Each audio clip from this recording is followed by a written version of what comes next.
Hello friends, स्वागत है आप सभी का आपके अपने YouTube channel study for one day exam में। हम लोग सॉल्व कर रहे हैं यूपी ट्रिपल एस से संबंधित जितने भी एग्ज़ाम हुए हैं उससे पूछे गए प्रश्नों की सीरीज़ को, और इस सीरीज़ में हम लोग सॉल्व कर रहे हैं हिंदी। जैसा कि आप लोगों को थंबनेल में दिख गया होगा कि यह हिंदी का 13वां वीडियो है। अगर इससे पहले अगर आप लोगों ने अभी तक इसके 12 जो भाग अपलोड किए जा चुके हैं, अगर उनको आप नहीं देखें तो प्लीज़ जाकर जरूर देखें। देखने में कितना समय लगे, ज़्यादा से ज़्यादा आप समझ सकते हैं कि 2 घंटे में आप पूरे 12 वीडियो देख सकते हैं। तो लेकिन 2 घंटे में आप इतने एडिशनल नॉलेज लेकर जाएंगे जिससे जो है आप लोग एग्ज़ाम में ज़्यादा नंबर कर पाएंगे। देखते हैं प्रश्न। तो आज का प्रश्न हमारा सबसे पहला, क्रियापरक व्याकरणिक कोटि चिन्हित कीजिए। यहाँ पर कोटि होगा, कोटि चिन्हित कीजिए। ऑप्शन है आपके कारक, लिंग, वचन या फिर पक्ष। तो इसमें व्याकरणिक कोटि जो है कारक भी नहीं है, लिंग भी नहीं है, वचन भी नहीं है, लेकिन पक्ष जो है यह एक व्याकरणिक कोटि है। ठीक, पक्ष या फिर प्रकार इसको कहा जाता है कभी कभी। तो इससे मतलब यह इसका संबंध एक प्रकार से कहा जाए क्रिया से होता है, यानी क्रिया पक्ष से इसका जो है संबंध होता है। अब यह जो है काम क्या करता है, यह जो है सूचित कार्य की जो है पूर्ण यानी कि पूर्णता या तो बताता है, या तो अपूर्णता यानी वह कार्य चल रहा है या फिर चल यानी हो चुका है, या फिर जो है बारंबारता का संकेतक होता है। यह पक्ष यानी किसी पक्ष में बात करता है, जैसे वह गया, वह जाता है, वह जा रहा है। इन सभी वाक्यों में जो है आप कह सकते हैं कि किसी न किसी पक्ष का बोध हो रहा है। जैसे वह जा रहा है तो यानी अभी वो जा रहा है तो उसके पक्ष का बोध हो रहा है। ठीक, इस प्रकार से हम कह सकते हैं इसमें व्याकरणिक कोटि पक्ष है। देखते हैं अगला प्रश्न। अगला प्रश्न है हमारा, लिंग बताइए। मीन्स इस शब्द का लिंग बताना है आपको। आप प्रश्न मतलब आपके जो शब्द दिया हुआ है वो है मन गढ़ंत, यानी मन गढ़ंत में आपको लिंग बताना है। ऑप्शन है आपके पुल्लिंग, स्त्रीलिंग, उभयलिंग या फिर नपुंसक लिंग। तो इसका जो सही आंसर हो जाएगा वो हो जाएगा आपका स्त्रीलिंग। स्त्रीलिंग जो है मनगढ़ंत शब्द है, और मनगढ़ंत शब्द को आप प्रयोग करके देख सकते हैं, जैसे बातें मनगढ़ंत नहीं की जानी चाहिए, या फिर कुछ भी आप कह सकते हैं कि मनगढ़ंत कहानियाँ। ये सभी ज़्यादातर आपको प्रयोग वहीं पर दिखाएगा। कुछ अपवादों को छोड़कर, कुछ अपवाद भी होते हैं, उन अपवादों को अगर छोड़ दिया जाए तो मनगढ़ंत जो है स्त्रीलिंग शब्द है। ठीक, देखते हैं अगला प्रश्न। अगला प्रश्न हमारा, निम्नलिखित स्त्रीलिंग शब्द है। मीन्स से जो स्त्रीलिंग शब्द दिया हुआ है इसमें आपको बताना है कौन सा स्त्रीलिंग है, बाकी जो है सभी पुल्लिंग है। ऑप्शन है आपके किन्नर, अहिंसा, अंतरी, अपरिग्रह। तो अपरिग्रह जो है पुल्लिंग शब्द है, और अंतरी भी पुल्लिंग शब्द है, किन्नर भी पुल्लिंग शब्द है, लेकिन अहिंसा जो है स्त्रीलिंग है। ठीक, जैसे कि महात्मा गांधी भी कहा करते थे अहिंसा परमो धर्म। ठीक, अहिंसा हमारा परम धर्म है। तो अहिंसा जो है स्त्रीलिंग शब्द है। और एक तरीके से अगर इसका अपोजिट शब्द जो होता है, यानी विलोम शब्द जो इसका होता है, अगर हिंसा भी हो लिखा कहीं पर तो वो भी पुल्लिंग स्त्रीलिंग शब्द ही होगा। ठीक, तो इसे आप लोग समझ सकते हैं कि हिंसा और अहिंसा दोनों स्त्रीलिंग शब्द हैं। देखते हैं अगला प्रश्न। अगला प्रश्न है हमारा, ठठेरा शब्द का लिंग परिवर्तित कीजिए। तो यहाँ आपको बताना है कि ठठेरा शब्द जो लिखा हुआ है इसका अगर स्त्रीलिंग बात की जाए तो वो क्या होगी। ऑप्शन है आपके ठठेरी, ठठारी या फिर ठठेरिन या ठठेरिनी। तो इसमें जो सही आंसर हो जाएगा वो हो जाएगा ठठेरिन। ठीक, देखते हैं अगला प्रश्न। अगला प्रश्न हमारा, विद्वान शब्द का स्त्रीलिंग क्या होगा। ऑप्शन है आपके विदुषी, विद्वंती, विद्यामती या फिर विद्यावती। तो इसका जो सही आंसर हो जाएगा वो हो जाएगा आपका विदुषी, यानी कि विद्वान का स्त्रीलिंग क्या होता है, विदुषी। और कहीं कहीं आपको जो है विद्वान का अगर विलोम भी पूछा जाए तो वो अगर स्त्रीलिंग पक्ष जैसे विकल्प जो आते हैं तो वहाँ पर भी इसी को चूज करना होता है। ठीक, तो विद्वान का विदुषी। देखते हैं अगला प्रश्न। अगला प्रश्न हमारा, आपको यहाँ पर बताना है कि समूहार्थक शब्द को चिन्हित कीजिए। मीन्स कौन सा शब्द यहाँ पर समूह को बता रहा है। ठीक, तो ऑप्शन है आपके अस्तवक, पुरुष, गमला या फिर गुलाब। तो गुलाब जो है किसी एक गुलाब की बात हो रही है, गमला कोई एक गमले मतलब यहाँ पर गमले होते तो आप कह सकते थे कि समूह का बोध हो रहा है, लेकिन गमला है।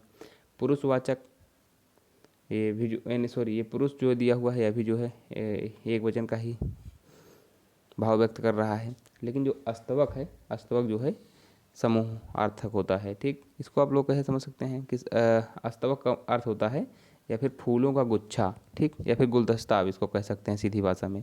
तो इसका अर्थ ये होता है कि फूलों का गुलदस्ता, और या फिर कह सकते हैं फूलों का ढेर। ये अस्तवक जो है यानी यहाँ पर समूहवाचक समूहार्थक होगा। ठीक, देखते हैं अगला प्रश्न। समूहवाचक शब्द का चयन कीजिए। ऑप्शन हैं आपके जहाज, केवट, बेड़ा, नाव। समूहवाचक जब शब्द आए अगर उसमें जो है आपको कठिनाई हो रही हो तो आप सबसे पहले उन विकल्पों को देख लीजिए जो एक वचन है, मीन्स वो बहुवचन तो नहीं हो सकते या फिर समूहवाचक नहीं हो सकते, ठीक, या वो शब्द जो है समूहवाचक नहीं हो सकते हैं। तो आप उन शब्दों को पहले चिन्हित कर लें, फिर स्वतः जो है जो विकल्प बचेगा वो हो जाएगा आपका समूहवाचक। तो समूहवाचक के लिए सबसे अच्छा विकल्प यही होता है। तो देखते हैं, सबसे पहला विकल्प है जहाज। तो जहाज जायज़ सी बात है कि किसी एक जहाज की बात हो रही है। नाव, यह भी जो है किसी एक बात जो है एक नाव की बात हो रही है। केवट, किसी एक केवट की बात हो रही है। लेकिन बेड़ा जो है वो पूरे समूह को जो है दर्शा रहा है, ठीक। बेड़ा का प्रयोग जो है कई जगह पे होता है, ठीक। देखते हैं अगला प्रश्न। अगला प्रश्न है हमारा, निम्नलिखित में से कौन सा शब्द सदा बहुवचन में प्रयुक्त होता है। ऑप्शन हैं आपके शिशु, भक्ति, पुस्तक या फिर प्राण। तो इसका जो सही आंसर हो जाएगा वो हो जाएगा प्राण। प्राण, आंसू, ये सभी शब्द जो है आपको हमेशा बहुवचन में ही मिलेंगे, ठीक। इनको जो है आप एक वचन या बहुवचन के लिए अलग से नहीं लिखने की ज़रूरत है, आप ऐसे ही लिख कर चले आएंगे, वो जो है आपका सही आंसर हो जाएगा। देखते हैं अगला प्रश्न। अगला प्रश्न है हमारा, चाकू शब्द का बहुवचन। हाँ, चाकू का भी जो है चाकू ही होता है, ठीक, ना कि चाकू है, ना कि चाकू, ना कि चाकू, ये सब कुछ नहीं होता है। इसमें जो है चाकू का चाकू ही होता है बहुवचन। देखते हैं अगला प्रश्न। अगला प्रश्न है हमारा, वधु का बहुवचन रूप होगा। मीन्स यहाँ पर जो दिया हुआ है विकल्प आपका वधुवे, वधुओं, वधुएं या फिर वधुवे। तो इसमें जो सही आंसर हो जाएगा वो हो जाएगा वधुएं, ठीक। वही सही रूप इसका ये होता है वधुएं, ठीक। इस तरीके से यहाँ यहाँ पर ये भी सही है, कोई दिक्कत नहीं, ठीक। देखते हैं अगला प्रश्न। अगला प्रश्न है हमारा, खूंटी शब्द का बहुवचन क्या होगा। आप देख रहे हैं कि यूपी ट्रिपल एस से संबंधित जितनी भी परीक्षाएं हैं उसमें जो है प्रश्न कहाँ से पूछे जाते हैं, एकदम इजी से जो है आप लोगों को एकदम आसान आसान क्वेश्चन पूछे जाएंगे, बशर्ते आपको थोड़ा सा अभ्यस्त होना पड़ेगा जो है प्रश्नों को सॉल्व करने के लिए। अगर आप प्रश्न लगातार सॉल्व कर रहे हैं तो आप आसानी से क्रैक कर सकते हैं, चाहे वह लेखपाल हो, वीडियो हो, या फिर जो है कोई भी परीक्षा जिसमें हिंदी पूछी जाती है, हिंदी के बहुत नॉर्मल क्वेश्चन पूछे जाते हैं इन सभी एग्जामों में। या फिर आप जब कोई मास्टर डिग्री ले रखे हो, अगर वो उस लेवल का एग्ज़ाम देंगे तो वो अलग की बात है। लेकिन जब ये वनडे एग्जाम की बात की जाए तो वनडे एग्जाम में हिंदी के प्रश्न ऐसे ही नॉर्मली पूछे जाते हैं। आप जब रस, छंद, अलंकार पढ़ेंगे उसमें अगर आपको बेसिक नॉलेज है तब भी आप जो है उसको सही कर ले जाते हैं, ऐसे प्रश्न पूछे जाते हैं। हिंदी के प्रश्न नॉर्मली जब पूछे जाते हैं तो सभी जो है 45-46 जो सिलेक्टेड कैंडिडेट होते हैं वो अगर 50 में से जो है 40 प्लस ही करके आते हैं लगभग, तो इतने आसान होते हैं। तो आप लोग भी इसके लिए तैयार रहें। देखते हैं आपके विकल्प हैं खूंटियाँ, खूंटुओं या फिर खूटिया या फिर खूंटियों। तो इसमें जो सही आंसर हो जाएगा वो हो जाएगा आपका खूंटियाँ, ठीक। ए विकल्प आपका सही हो जाएगा, खूंटी का बहुवचन खूंटियाँ होगा। देखते हैं अगला प्रश्न। अगला प्रश्न है हमारा, मैं खाना खा चुका था, इस वाक्य में कौन सा भूतकालिक भेद है, ठीक। तो ऑप्शन है आपके सामान्य भूत, पूर्ण भूत, आसन्न भूत या फिर अपूर्ण भूत। यहाँ पर कह रहा है मैं खाना खा चुका था, यानी कहीं अगर बात की जा रही है तो यानी खा चुका था यानी कि पूर्ण हो चुका है वो काम। तो यहाँ पर कौन सा हो जाएगा पूर्ण भूत, ठीक। सामान्य भूत क्या होता है, सामान्य भूत वह होता है जिसमें जो है काम के पूरी मतलब पूर्ण होने की जानकारी ना मिली हो। जैसे कहा जाए कि मैं आ रहा था या फिर तो चक्की चल रही थी, मीन्स मैं जब वहाँ से आया तब चल रही थी, अभी जो है कोई जानकारी मुझे उसके बारे में नहीं है, मीन्स वह अपूर्ण भूत है। या फिर सॉरी हाँ अपूर्ण भूत है वो। सामान्य भूत वह है जैसे वह जाता था, वह जाता था, ठीक। तो ये हो जाएगा अपूर्ण भूत। तो इस तरीके से आप कह सकते हैं कि वह जाता था यह सामान्य भूत है, ठीक। जैसे वह जाता है सामान्य वर्तमान, उसी तरीके से वह जाता था यानी कि जिससे कोई हैबिचुअल एक्शन पहले था, यानी कि जो आदतन क्रिया थी जो पहले हो रही थी उसे जो है सामान्य भूत कहते हैं। और जैसे काम चल रहा था यह जो है अपूर्ण भूत है, ठीक। तो ये अपूर्ण भूत भी आप इसी के साथ क्लियर कर लीजिएगा। देखते हैं अगला प्रश्न। अगला प्रश्न है हमारा, निम्नलिखित में से किस वाक्य में भविष्य काल है, आपको इसमें बताना है। तो इससे ये सब आसान से हैं कि मैं आपकी प्रतीक्षा करूंगा, बिल्कुल इसी में हो जाएगा जो है ये सही आंसर हो जाएगा। ऑप्शन बी आपके मैं खाना खा लिया, मैंने खाना खा लिया है, ये तो वर्तमान हो जाएगा। उसने पेड़ काट लिया, ये तो भूत हो जाएगा। मैं आपका आभारी हूँ, ये जो है वर्तमान हो जाएगा। तो इसमें जो सही आंसर हो जाएगा वो हो जाएगा ए आपका, ठीक। देखते हैं अगला प्रश्न। अगला प्रश्न हमारा, वह खा रहा था, मैं खा रहा था कौन सा काल है। मीन्स जैसे ही मैंने आपको बताया चक्की जल रही थी, ठीक। ठीक। तो रहा था रहित, यहाँ पर जो है अपूर्ण भूत का बोध हो रहा है, ठीक। कि यहाँ पर काम तो चल रहा था लेकिन वहाँ पूरे होने की कोई गारंटी यानी फिर कोई वो जानकारी नहीं होती है। तो इसमें सही आंसर हो जाएगा बी आपका। देखते हैं अगला प्रश्न। अगला प्रश्न है हमारा, राम आम खाता है में वाच्य का कौन सा रूप है। मीन्स यहाँ पर आपको बताना है कि वाच्य का कौन सा रूप है। तो जब जो है क्रिया का प्रभाव जो है कर्ता पे पड़े तो वहाँ पर कर्तृवाच्य, और कर्म पर या फिर पड़े तो जो है कर्मवाच्य होता है। तो यहाँ पर कौन खाता है, तो यानी राम खाता है, तो यानी कर्तृवाच्य होगा, ठीक। यहाँ पर जो है प्रभाव कर्ता पर पड़ रहा है, ठीक। देखते हैं अगला प्रश्न। अगला प्रश्न हमारा, राम की गाय चरती है वाक्य में कौन सा कारक है। तो कारक के बारे में आप लोग समझ लीजिए, जैसे कर्ता, कर्ता कारक, कर्म कारक, इन सब में क्या भेद होता है ये आपको थोड़ा थोड़ा जानकारी होना चाहिए।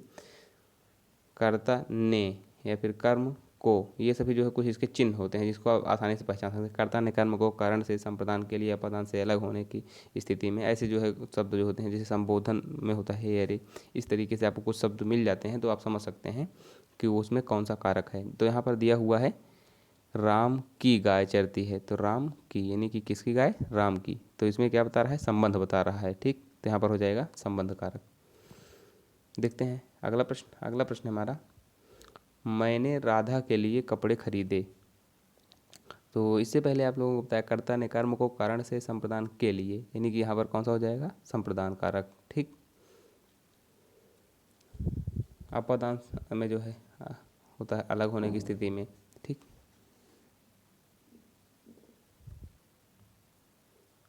राम सीता से सुंदर है, इस वाक्य में कौन सा कारक है। ऑप्शन है आपके कारण कारक, अपादान कारक, संप्रदान कारक या फिर संबंध कारक। तो यहाँ पर से यानी कि अलग, दोनों के अलग होने की बात हो रही है, दोनों एक दूसरे से अलग भी हैं, तो यहाँ पर हो जाएगा अपादान, ठीक। तो जहाँ पर नॉर्मली भाववाचक आ जाए, जैसे एक दूसरे की एक दूसरे का अंतर बताया जा रहा हो, तो वहाँ पर आप समझ सकते हैं कि अपादान कारक ही होता है। देखते हैं अगला प्रश्न।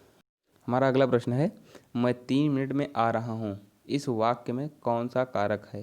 यहाँ पर बताया हुआ है आपको, कर्ता ने कर्म को करण से संप्रदान के लिए अपादान से अलग होने की स्थिति में अधिकरण में जो है में या पर हो जाता है, तो यहाँ पर कौन सा हो जाएगा, अधिकरण, ठीक। जहाँ पर में लिखा हो या फिर पर लिखा हो, ऐसे शब्दों को जो है आप सामान्यतया अधिकरण कारक वहाँ पर होता है। कुछ अपवादों को छोड़कर, अपवाद भी कहीं ना कहीं पाए जाते हैं, तो यहाँ पर सामान्यतः की बात होती है कि अधिकांशतः आप यही कह सकते हैं कि अधिकरण कारक वहाँ पर होगा, ठीक है। देखते हैं अगला प्रश्न। मुख्य अतिथि के सम्मान में यह आयोजन किया गया है। तो यहाँ पर तिरछे लिखे गए, सब यहाँ पर तिरछा सॉरी नहीं लिखा हुआ है, लेकिन यहाँ पर इसको आप समझ लीजिए सम्मान के बारे में कह रहा है कि तिरछे लिखे गए शब्द में कौन सा कारक है। तो यहाँ पर कारक आपको बताना है। तो सम्मान में है, तो में आप लोगों ने इससे पहले पढ़ा कि अधिकरण या मतलब अधिकरण कारक में जो है में या पर आता है, ठीक, में या पर। तो आप इसमें समझ सकते हैं कौन सा कारक हो जाएगा, अधिकरण कारक। आशा करता हूँ आप लोगों को वीडियो पसंद आया है। अगर वीडियो पसंद आया हो तो लाइक करें, अगर चैनल पर नए हैं तो सब्सक्राइब करें, और अगर अभी तक आप लोगों के फ्रेंड्स के पास ऐसी कोई नोटिफिकेशन नहीं पहुँची इस चैनल के बारे में, तो उनको भी जो है ज़रूर बताएँ कि इन दिनों जो है यूपी ट्रिपल से संबंधित जितनी भी परीक्षाएं हुई हैं उनके प्रश्न सीरीज सॉल्व कराई जा रही है। अगर आपने सॉल्व नहीं किया है तो ज़रूर सॉल्व करें और अपने फ्रेंड्स को भी से सॉल्व कराएं। धन्यवाद।